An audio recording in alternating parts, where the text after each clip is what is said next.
Hello বন্ধুরা, welcome back to my channel. কেমন আছো? আশা করছি সবাই ভালো আছো, সুস্থ আছো। আর এইদিকে দেখতে পাচ্ছ একদম শর্টকাটে একটা রেসিপি নিয়ে এসেছি।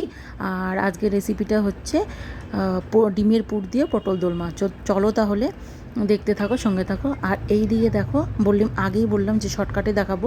এইদিকে ডিমটাও ঝুরি ভাজার মতন ভেজে নিয়েছি, পটল ভেজে নিয়েছি, মশলাটাও ভেজে এই দুটোকে মিক্স করে নিয়েছি।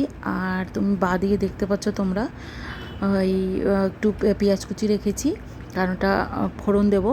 আর সর্ষে বাটা একটু রেখেছি, জাস্ট বেশি না, অল্প একটু সর্ষে বাটা রেখেছি, কারণ এই মশলাটা তো রাত্রে বেরিয়েই যাবে একটু, তাই অল্প একটু সর্ষে রেখেছি। চলো তাহলে ঝটপট করে পুরগুলো ভরে ফেলি।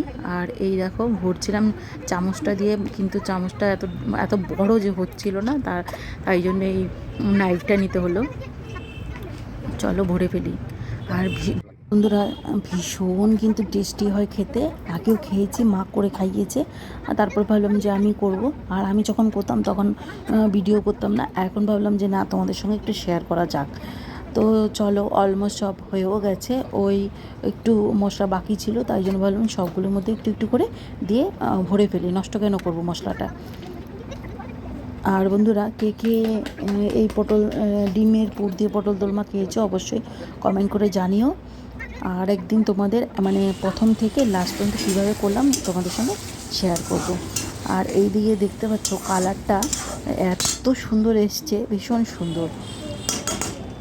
আর দেখো, ওই বললাম না যে ডিমের পুরটা একটু বেরিয়ে বেরিয়ে আসবে।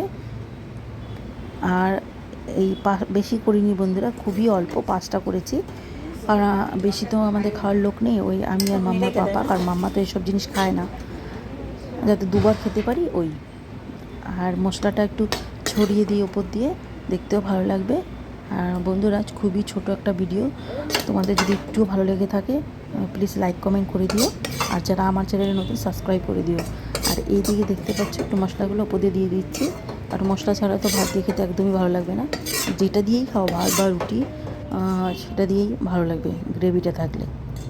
আর বন্ধুরা, সকালের খাবারের সঙ্গে নিয়েও নিয়েছি।